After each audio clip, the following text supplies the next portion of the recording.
we'll leave you with that and send it over our casters to get us into our second game of the day. Thank you, Dracos. We're already right on into it. Rampage on the blue side. It's Casted and Shen band away on the other side, of course, for Hong Kong Attitude. That's Talia Callista off the board. Yep, straight in. Of course, there's a lot of passion on the analyst desk, but now we get to watch it all happen firsthand through Champion Select. The big things that we have to look towards are Yutori Moyashi up against Unified. That's the place that seems to be the most hyped, where a lot of the early aggression is going to be seen. But first things first, picking champs. Oh, yeah. Well, banning champs first off, of course. That Cho'Gath goes away. We won't get to see anything like what we were seeing out of Mantarraya last time around. And Rampage, they'll get their first pick off. Do they want to go towards the AD carry, or do they go elsewhere on the map? I mean, you could look towards it. Once again, the Tristana is something that stands to attention, but as is the Xayah, so you'd say priority there is, I mean, you could go towards it. Evidently, they're not going to, but you could also pick another role knowing that they're still 2 up. Yeah, so Sejuani continuing to show a lot of favor on these teams here in Group C and D. Now over on the Hong Kong Attitude side, they pick up the Lovers bot lane. Xayah Rakan paired together. I mean, we're 2 picks into Champion Select, and I'm already tempted to side with Team Mark Z at the moment. They've got the duo bottom lane, they've got the Xayah Rakan, but again, to contrast that, Tristana Alistar is always going to be a very much valid 2v2 to respond with. We also saw a Tristana Lulu quite successful in the previous game, so there's always that possibility if you want to try and push them around. Very bullying lane, and yeah, you don't necessarily have to have yourself another tank when you've already got Sejuani. We see how well she's able to stick to targets moving into those fights, but of course, also, even on some ganks, it comes out pretty effective. Rampage taking their time on the clock here, deciding if they want to fill it out with support or pick something else up. It's going to be the Maokai locked in, though. They're locking themselves a top laner, so they've got 2 big tanks now running around on Summoner's Rift, and a Tristana so far as the 3 of their 5. And as far as I'm concerned, that is the makings of a very strong team composition that can enable Yutori Moyashi to put in that extra work. Dara has a lot of champions in his repertoire, may not be concerned that there's 2 more bans coming at him. Yeah. Able to rely on the fact that he has a champion ocean of his own. Hong Kong Attitude, they get their final lock-in of the first phase. It's Jarvan. As we enter the next bans, and we already start seeing the supports being hit. Brahms off the board. Yeah, Braum taken away immediately. The J4 that has been locked in, however, HKA, LMS, very much an inspired region. I really do enjoy watching their team compositions and their drafting. They do have some fantastic drafts. And as far as J4 is concerned, it's a flex third, so we'll go with that one. It's a very clever decision. Yeah. Well, Hong Kong Attitude, you know, a lot of the MLS analysts we talked to heading into Worlds give these guys the edge in drafting, talking about how effective they are. And, you know, that's pretty big props for a team that was honestly in their own region 6 up until they were able to qualify all the way through the regional qualifier into Worlds. Yeah, now we've got a Rumble and a Corki band away from Hong Kong Attitude, getting rid of some specific champions. Once again, it looks like Godquai is going to be the Jarvan if Rampage have any say in this with their current bans. But on the other side, they got rid of a Janna from Support Rampage. bans. Yeah, and it's going to prompt, of course, the Syndra gets locked in for mission, so there's a lot of damage on the HKA side. We'll see what Rampage decides to answer with and what Dara eventually grabs for his support. But ultimately, Janna can still be Lulu, right? If they want to pick something that has all of the shields there. Even this champion of Orianna that is currently being hovered, you'd expect locked in. Another added shield. Again, reminiscent to the composition we saw in the previous game that was successful about protecting that Tristana and having 2 carries. Mm-hmm. Big ball delivery systems as well between the Maokai and the Sejuani. Well, you don't necessarily need the Lulu if you've got a Soraka, and that's locked in for Dara. Yeah, it is. That's a Soraka, Pyra. That's a... All right, they've locked themselves in the... I wasn't expecting it, I'll admit. They've got the healer. They've got a lot of heals that will be happening in the bottom lane. Braum and Janna removed from Dara, and he goes a bit more abstract. I guess, for what it's worth, because you heal somebody, you can still build Ardent Sensor, so ultimately things will be okay. But the other big win might well be that Silence Field. Something that could do wonders against a champion like Xayah, something that can perhaps prevent a Jarvan from even getting out of his own ultimate. Things like that can be invaluable. Yeah, some shenanigans at the very least, and you know, not to mention it's also going to be very effective against the Syndra, so this could be the secret weapon here for Rampage, not minding that there's so many support bans thrown their way. We'll see if it ends up working out. I like that you harken back to what Chaos Latin Gamers did in the previous game, Rampage maybe taking a leaf out of their book, and well, a few different leaves as the Maokai's up in the top side, of course, and Rira's going to match the tankiness pound for pound with the Galio. Yeah, there are some similarities on the opposite side here of HKA, but there are definitely some differences. You know, the Syndra's the same. You've got the Xayah composition, but firstly, you've picked Rakan with it. Already, I think that's a little bit better. Secondly, Galio wasn't banned from them, so they pick it themselves. It's not going to be a Renekton, so you have that extra tank. And as far as I'm concerned, Hong Kong Attitude's team composition is decently well-rounded. They've got Engage, they've got Jarvan Galio, already a very good Engage combo. I can't see LPL, I know exactly what that does. We see it all the time. So they're able to go forwards, they're able to engage. They've got Rakan to follow that up as well. And then you've got Rakan Galio as another combo that's going to be fantastic, and a big scare going up against the composition if you are Rampage. Well, Rampage touted within their own region, of course. This is a team that over the course of the year, they've been together. They've played on the international stage at least one more time. We saw these guys at MSI. It's the same composition. And for Rampage representing Japan, a big deal for this team. Last year, it was all about detonation focus me, but they've been on top of the LGL ever since then in 2017. And we'll see if it's enough to take them to victory here as we load up onto Summoner's Rift up against Hong Kong Attitude. A couple of very big runs to be made by both of these teams. Again, HKA have pulled off the 6th place to 1st place type of run, rather 3rd place to get here into the play-ins. And their opposition, Rampage, has gone from second fiddle to detonation focus me to being the first, and that has happened for 2 consecutive splits right now. So you'd have to say they are close to uncontested the best team in all of the LJL right now, and they are proving their worth on this stage if they're able to get the Game 1 victory against the Pool 1 seed. Yes, indeed.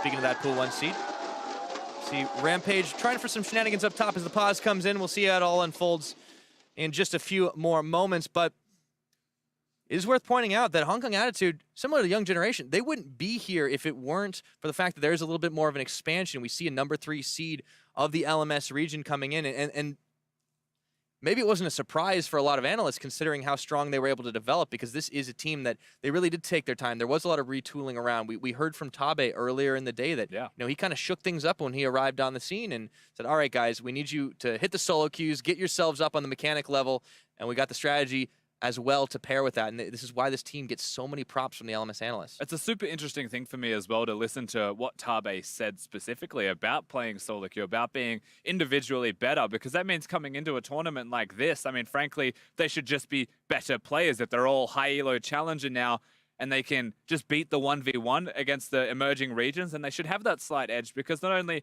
are they going to be individually better then, they'll be able to play that macro style just that bit more you would have to expect being from one of the major regions of the LMS. In this case, up against Rampage, from what we saw in the finals, their play was okay. It was something that impressed some people and didn't impress a lot of others, and that could work.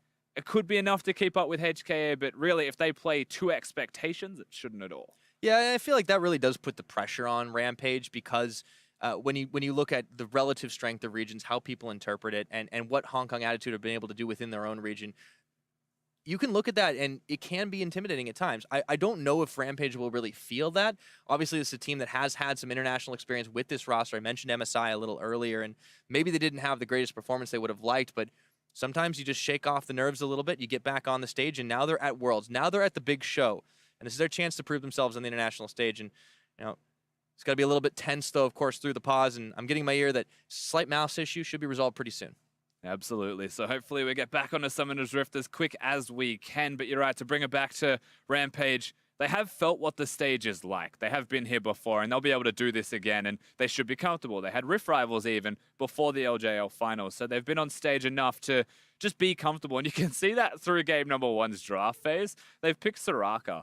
I mean, that does speak towards a confidence side. If you call that an abstract strategy, it's not something that you'll often see as that Soraka pick. So ultimately, maybe it's because they're against the better team in this group for all intents and purposes of seedings in HKA, but maybe they genuinely believe this is a champion that is comfortable for Dara and they want to get him comfy, or it's just a cheese and they really want to throw that spanner in the works. That's the thing, right? You don't really know when it's game 1 for these teams coming out playing something that everyone kind of tilts their head sideways. Maybe not. I'm not 100% sure, but Rampage have had a lot of question marks, all things considered, and I guess we'll finally get our answers for this team, and it almost puts the pressure back onto Hong Kong Attitude in that case when you throw something a little bit odd their way. Will they be able to handle it? I mean, that is definitely going to be the case. The pressure's there for both of these teams. First and foremost, it's their first game that they're playing on the international stage between both of them. And then secondly, yes, as you mentioned, another reason to have some pressure. Well, speaking of cheese, Rampage were the ones who were trying for the early invade, spotted, of course, by Riris. That means they'll just be able to throw down a couple of wards, and you can see Godquai poking about. They didn't want to make anything happen, so instead, of course, it's just vision match for vision inside of either jungle. And of course, now as we have the early game panning out. The ward was placed. That's all they needed, the red buff. They want to know where Godquai is starting. We look past that just a little bit more as actually a lot of Jayo chance for some of the teams here. Oh yeah, getting quite excited to kick things off here, of course. But it's team composition for me that stands out for Rampage. They've gone towards and hard committed to the Ardent Sensor champion of the Soraka, but again, as I mentioned even during Champions Select, the Soraka's utility on the silence is something that might mean the difference. Also, the global impact of the heal means that 2v2 skirmishes towards the 8-minute mark starts to change the tempo. We've also seen battle Sorakas, so specifically for Dara, we'll have to see which style he does play.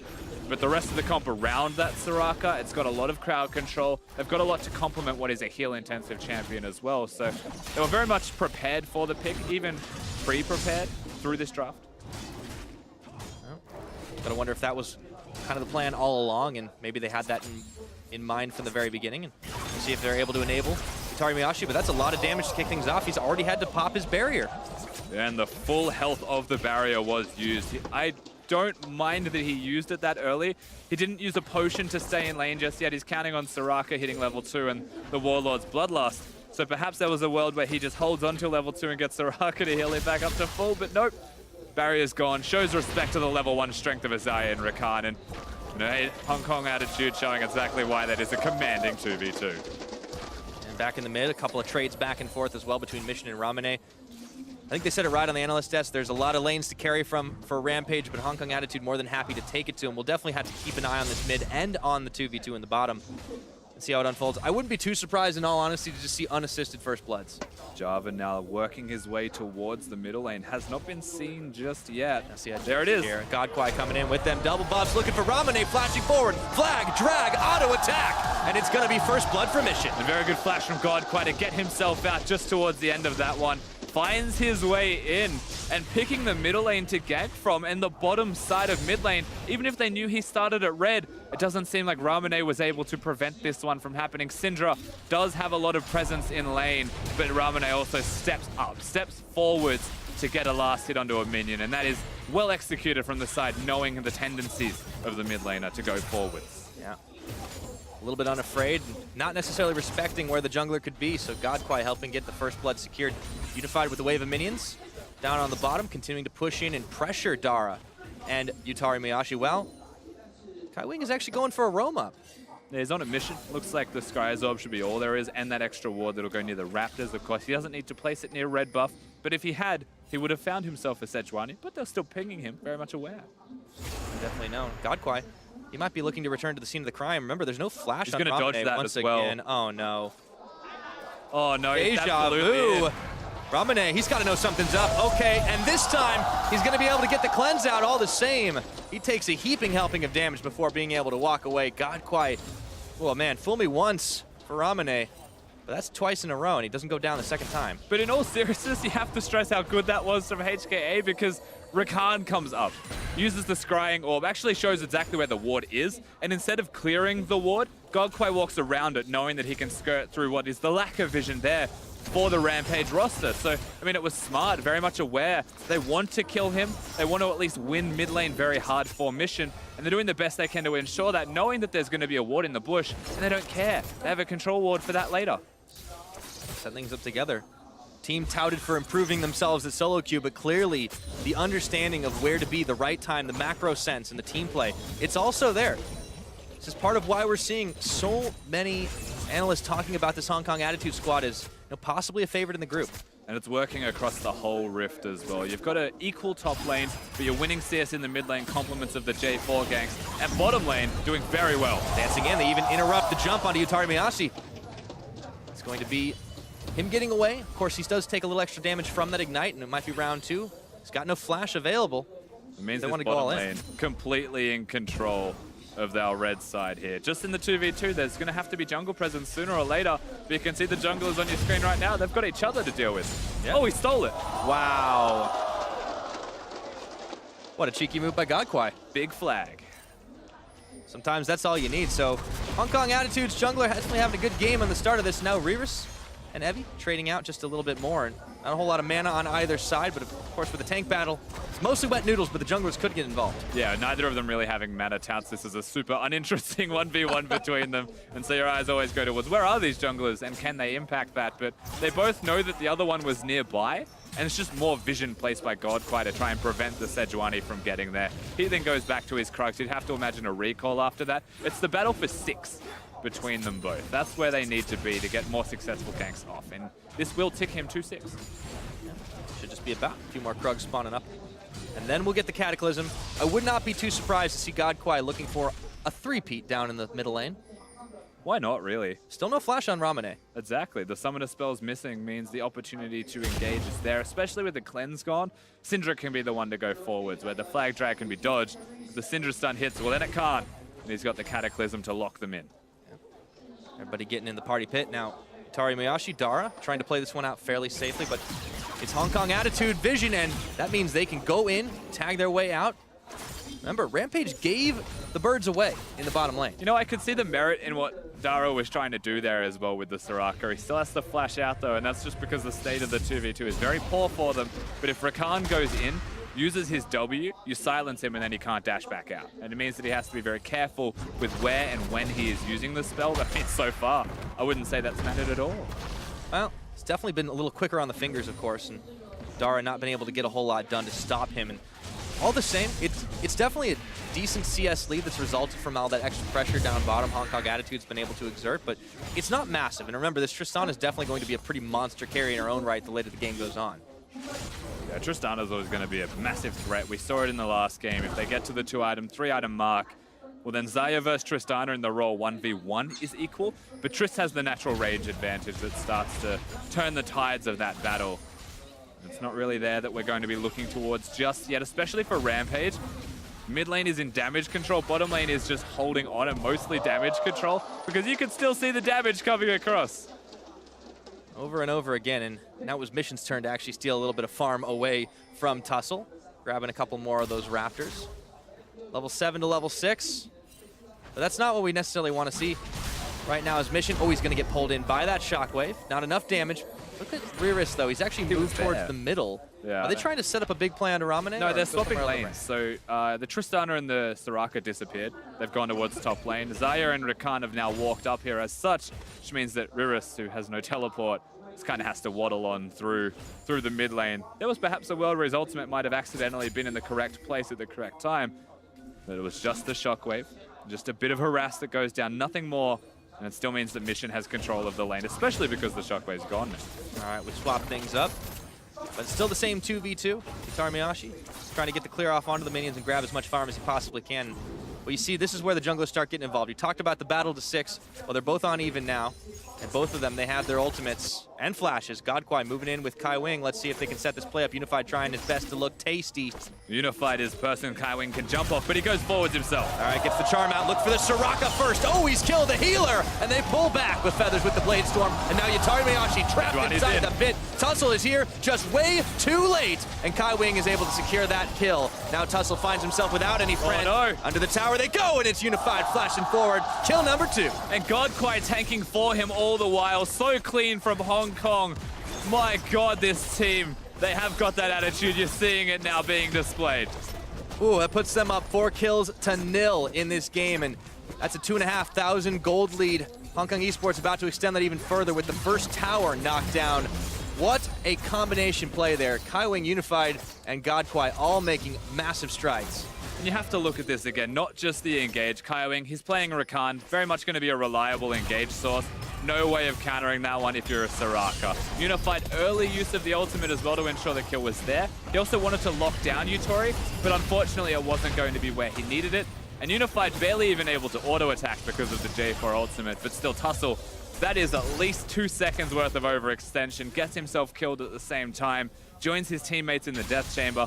First turret followed, 4K gold lead, it's 10 minutes in the game. This feels like a Cloud9 game, Pyra. Yeah, I think it might be. It was a little unfortunate for Rampage that Tussle just wasn't quite there in time. I don't know if it would have really made the difference, but maybe he's going to have to rename himself to Hustle if he wants to make moves faster. Rampage find themselves without a tower up top.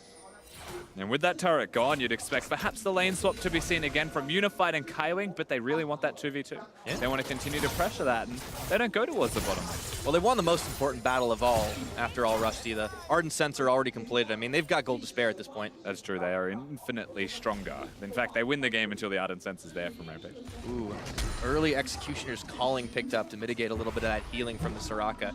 I like the change-up. That's very cheesy. They've even got the Ignite from Kaiwing, so now they can save the Ignite to be a battle summoner, as Evie does get out to base perfectly fine. I was very close, actually, for just a second. Short window, and now it looks like Hong Kong Esports he's want to make the play. Oh, they've trapped Yutari Miyachi, forced to burn his flash, and Unified with some serious damage, but do they have enough to finish Tussle? They do, as a pair of teleports coming in. One will get canceled, and Evie, unfortunately, not able to get anything else done on that one, and it looks like we might be in for the Rift Herald. As Unified continue to push a few minions, the rest of his team will go and take away Shelly. Ririus, of course, cancelled his teleport at the last second too, so both top laners not having the summoner spell available means that this is a realistic objective where there shouldn't be much contesting at all from the side of Rampage. And once again, they make the play. Hong Kong Attitude go forwards, it's successful. The gold lead will start to grow even more. Continually. And this is definitely looking not so good for Rampage here. Hong Kong Attitude showing why they looked so impressive in their gauntlet run all the way through to try and make themselves into Worlds. I mean, 12 minutes might be too early to say this, Pyro, but I'm already feeling we're in perfect game territory with how this one has been kicking off. There's no Drakes, no turrets. They lane swapped early, so there isn't even a really low turret on Summoner's Rift. Everyone has control, and it doesn't feel like this is the kind of control that slows down anytime soon. Yeah. Keep on building, do a good old snowball. It's going to be hard for Rampage to try and find their way back into this one, but where's it going to come from?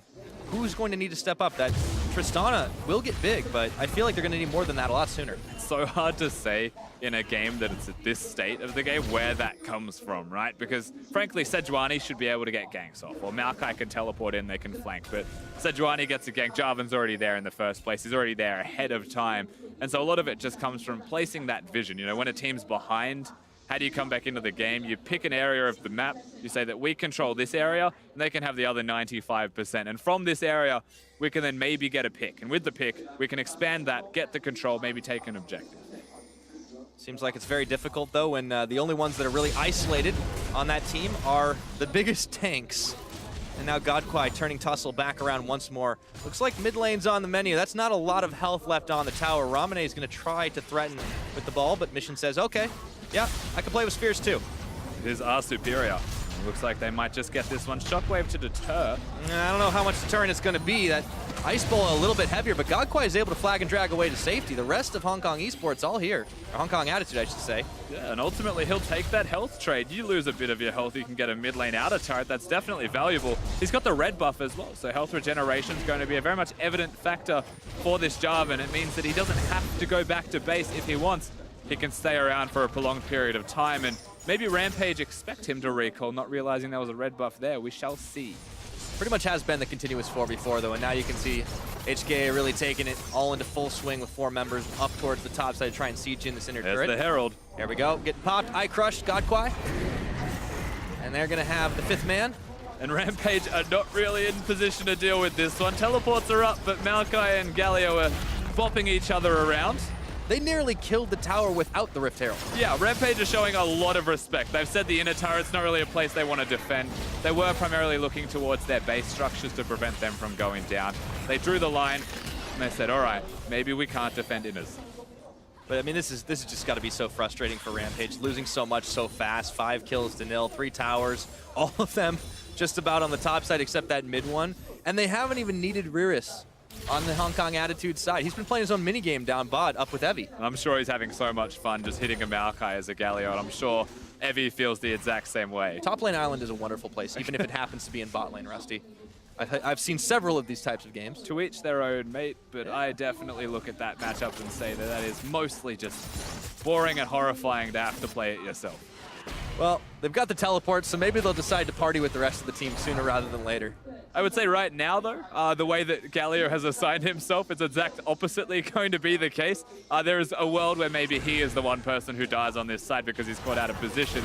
But HKA have gone for the Cloud Drake, simultaneously going for the bottom lane outer turret, and there's no way for Rampage to contest either of these things, as they were just locked inside their own base and can barely place vision outside of that area. You can look at the minimap right now and you can see that they're only just stretching out, and it's at the baseline of the inner turrets. They're not going any further.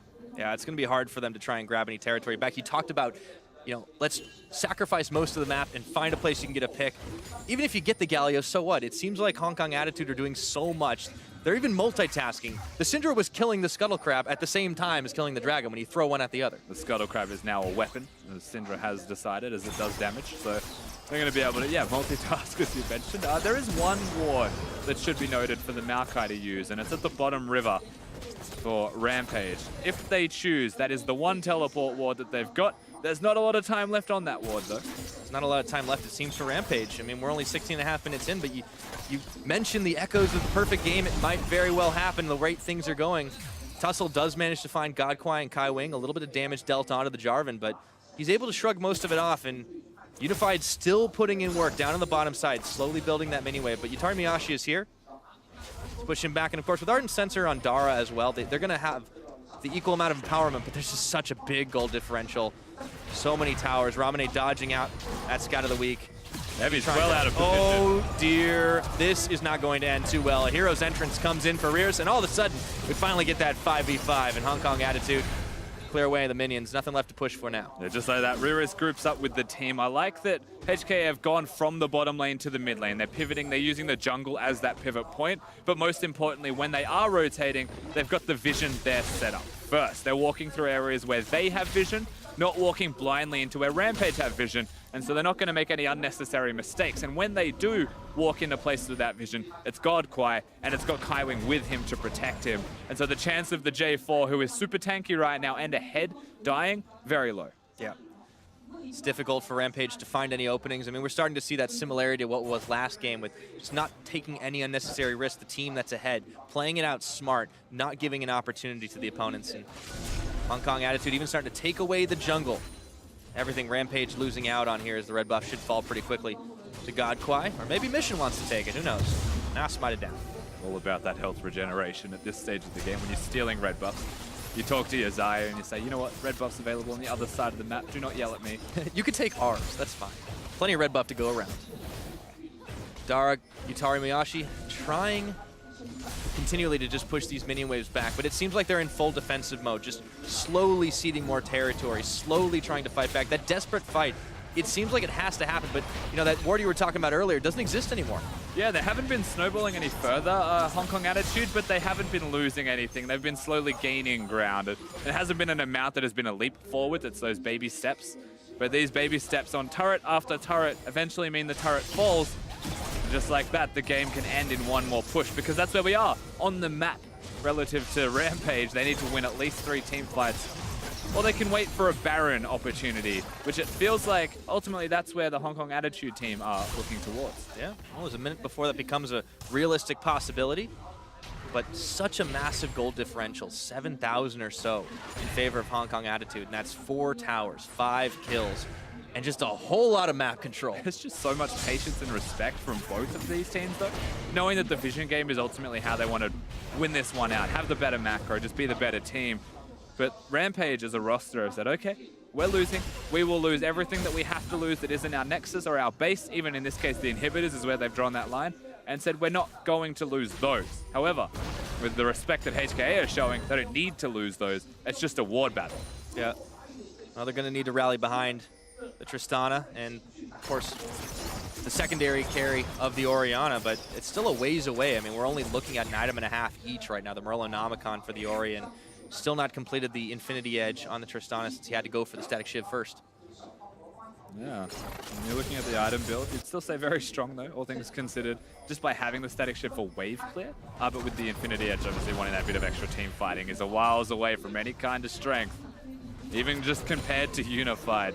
Massively behind. Yeah, well, we've seen Tristana's be able to wreck towers, but the problem right now for Yutari Miyashi is he can't really get to any towers. I mean, the nowhere gold safe to go. between them is an entire Infinity Edge, basically, between AD carries. So as far as I'm concerned, yeah, maybe he can't farm, but he's been sitting bottom lane just getting caution pinged constantly as Baron has spawned. Baron being done.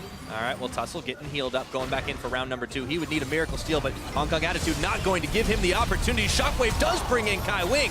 He's able to make his escape, and a hero's entrance comes in as Riris tags his way forward. Tussle narrowly escaping, Riris trying for the shield of Durand, and it just deters Rampage any further. They have not lost a man just yet. And Evie trying to push them back, and Riris tanking on the front line. Down goes Evie. It's a 1 for none. Hong Kong Attitude picking up their 6th kill of the game. Not feeling like they can take out the Baron just yet. No, missing a lot of health, so ultimately I feel like that's just where it's going to subside, but they stay around. Rampage. Oh no, they caught Dara and deleted him. Unified, he took some damage for that one, but at the end of the day, they grabbed themselves the healer on the side of Rampage, and now Hong Kong Attitude, they feel that it's pretty easy for them to take out the Baron this time around. Yeah, certainly. Kai Wing has a lot of shields. Riris is very tanky, and they got the extra kill. So Evie dies, Dara dies, and because Dara's dead, he's not a teleporting member on the team. That's it. Clean Baron to be secured by them. Of course, we get to watch this again. Tussle, he meets Mission, and Mission has cleanse, so he's not afraid of the Sejuani engaging on him by any means. But because Kai Wing misses, really good Sejuani ultimate to deter that. However, he lives. So the game continues, and stun after stun from the Syndra connects. Evie thinks he has a flank. Riris doesn't want to flash forwards again once because of the cleanse on the Orianna. But what started as a flank now becomes I am flanked, and Riris just zones. Yep. Keep back all the damage dealers. There's not a whole lot Rampage can do to try to turn that fight, so Evie just ends up getting cut down to size. And of course, the baits. I mean, you call this blind, but it's assumed as well. There's nowhere else that he's going to be if he wants to place wards and thinks we're doing Baron. So I like the play out of Mission. Yeah. Well, unfortunately for Dara on that Star Guardian Soraka, pretty representative of your first attempt at invasion mode. Certainly is. All So right. now, with the Baron buff, we just saw the Drake being taken. You're looking at the rest of the map to be theirs, honestly, with the Baron. We said earlier at like 15 minutes, this is that point in the game where they can open the map up. Before that, it seems like they were too hesitant to make the play. Yeah. Well, they're a lot faster, too. I mean, on top of the Baron buff, they've also been quietly amassing the Cloud Drake, so they got a little bit extra movement speed to be able to try and out-rotate this Rampage team. And of course, there's not a whole lot of places Rampage can go. They're pretty locked into their base right about now. 23 minutes on the clock, and that perfect game still in the sights of Hong Kong Attitude. We'll see if they're able to secure it up. Looking down towards the bottom, that would be the last tower outside the base available. It should be a pretty easy take. It should be. Of course, I don't think there's any expectations of Rampage defending this turret. They'll stick to their inhibitors now. They've got the Orianna Shockwave that's you call a threat, but then you look at the items and you're like, well, it's not really that threatening at all. Yeah. It's like drawing teeth on a cardboard box and saying it bites. Well, that is a metaphor I didn't expect to hear today. I didn't expect to say that. I don't know where it came from. It's very apt, though. I'll give you that. And unfortunately, they're dealing with big pair of shears cutting through these towers. Hong Kong Attitude moving forward. That's a big 3-man stun, and Star already being taken fairly low. I mean, the Maokai ultimate's gone, though, so now the opportunities to engage just get that little bit better. Every single time Unified steps up, Ramino has to expend a bunch of mana to clear these waves and prevent him from auto-attacking. But we're one wave away. Syndra's got the 3 spheres down, ready to stun anyone who walks up. You'd say the turret's about to drop. But is this where Rampage decide to make the stand? They can either lose it or at least live to fight another day. Instead, they cede ground, letting Hong Kong Attitude inside the base. Riris waiting around the side. He wasn't going to be able to break in on his own, but the rest of the team was able to do the job. That's one inhibitor already down without that much of a fight. You know, they're very conscious of the fact that they are behind here, but eventually you have to do something. You're at a point that is past desperation. It's a 14k gold lead, and they're still not fighting. How about that for some Hong Kong Attitude? And Godquai hopping in for the dunk to get this fight started off right. Ramine down, followed by Evie. Godquai gets knocked back, but it doesn't mean a damn thing. Down goes Tussle. That's the double kill for the Hong Kong Attitude jungler. And they are looking to try and close this one out. It is only the bot lane remaining. Yeah, they want to end the game right now, Pirate. It looks like it's going to be the perfect game. Riris is going to back and teleport right on top of it. They are not giving a chance for Rampage to get anything. Down goes Dara. Yutari, no, it's going to be Unified. He would. He gives them the kill. No perfect game for Hong Kong Attitude, but it doesn't matter. As Yutori Mayashi goes back in, it's going to be the ace. 12-1 is the kills. 9-0 is the towers. And down goes the Nexus. Hong Kong Attitude making a big statement in game number 1 to close things out. And welcome to Worlds, Rampage. meet your maker. Meet they did. Not a whole lot of time to greet, though. That one ended in 25.5 minutes, so Hong Kong Attitude, well, they're certainly looking good going into their following games, and I think their logo is very appropriate for what they just did, styling on Rampage. Yes.